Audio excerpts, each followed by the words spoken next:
Good morning, everybody.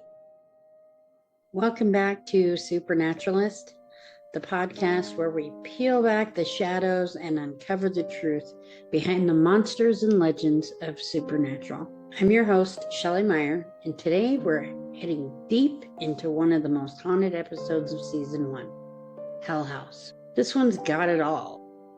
Cursed symbols, internet legends, and one of the most fascinating concepts in folklore, a tulpa, a being brought to life purely through belief. So, what exactly is the Hell House? Who is Mordecai Murdoch, and how does a made up ghost become terrifyingly real? Well, let's get into it. But first, I want to start by saying this is where we meet Ed and Harry for the first time before they become ghost facers. And I know most fans of the show don't like ghost facer episodes, but they really bring an air of conflict and humor to Sam and Dean, which they sometimes need. Sometimes it just gets too serious. So give ghost facers a chance, okay?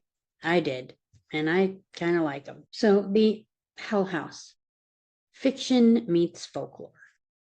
In Supernatural, the so-called Hell House is an abandoned farmhouse on the outskirts of Richardson, Texas.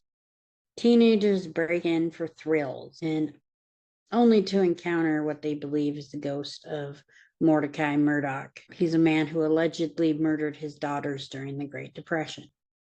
But here's the thing. There's no actual legend about Mordecai Murdoch in real folklore, anyway.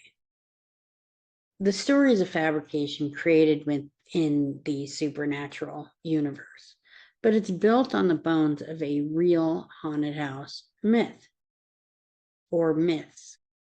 Dark places believed to hold energy from horrific acts.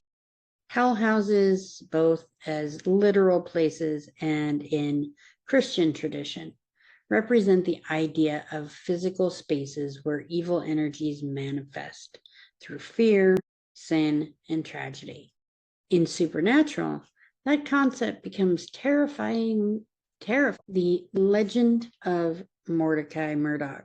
In the version of the legend first told on the show, Mordecai Murdoch lived in a house with 6 daughters during the Great Depression. Unable to feed them, he hanged them one by one so they wouldn't starve. Makes no sense, really, but that's not the end. The legend evolves.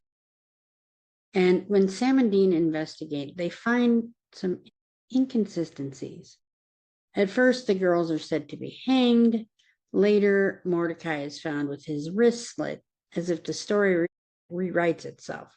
Why? Because it is. The more people hear and repeat the story, especially online, the more the story changes and the more real Mordecai becomes. And what about the symbols on the walls?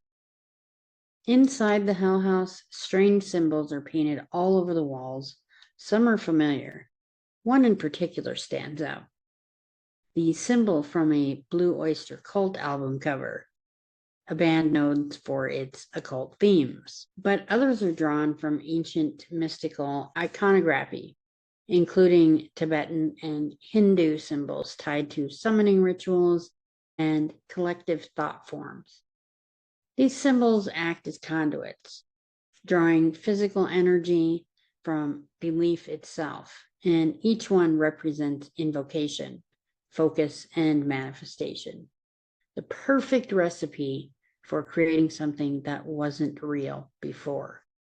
And in the show, these symbols, coupled with widespread internet attention, form the basis for the tulpa, the entity Sam eventually identifies as Mordecai's true nature. So what is a tulpa? Well, the word tulpa comes from Tibetan mysticism.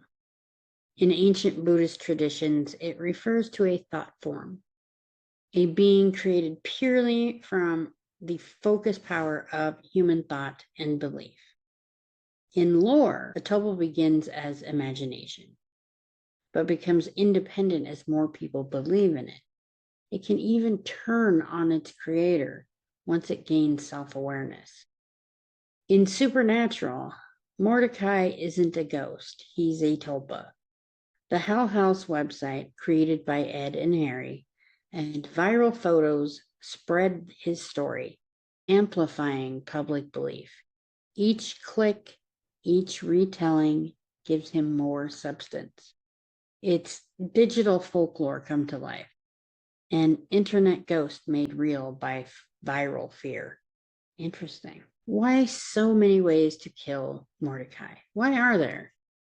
Well, as the legend spreads, it evolves, and so do the rules. Some people online claim he can only be killed by silver bullets, which Sam and Dean tried to do with the help of Ed and Harry, but their internet crashed and it didn't happen. So that didn't work. Others say he's vulnerable to fire or iron, and still others believe he can't die at all because Mordecai is a tulpa, a creation of mass belief. So the more people argue about how he can die, the more contradictory powers he develops. He becomes unkillable because the collective belief about him is chaotic. It's the ultimate curse of the internet age. Misinformation makes the monster unstoppable.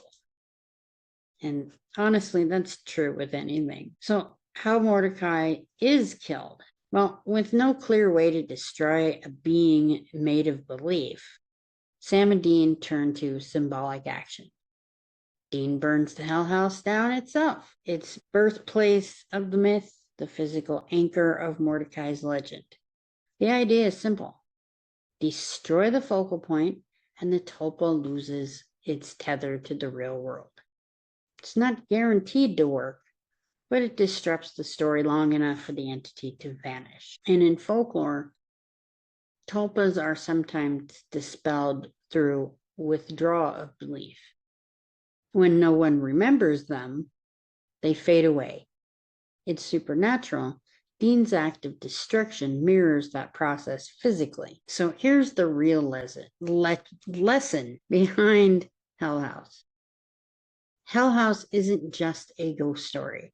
It's a warning about how powerful belief is. We live in an era where ideas spread faster than ever, especially with the internet. One rumor, one viral story can change public perception, culture, and even reality itself. In Supernatural, Mordecai is the embodiment of that danger, a hoax that became a haunting. The more people talked about him, the stronger he became. So that's it for today's episode of Supernaturalist.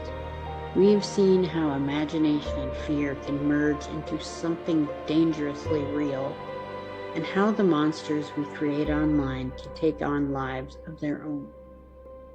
Next week, we'll step into the eerie world of Season 1, Episode 18, Something Wicked, where childhood nightmares crawl out from under the bed and into the light. I'm Shelly Meyer, reminding you, belief is powerful, so be careful what you feed it.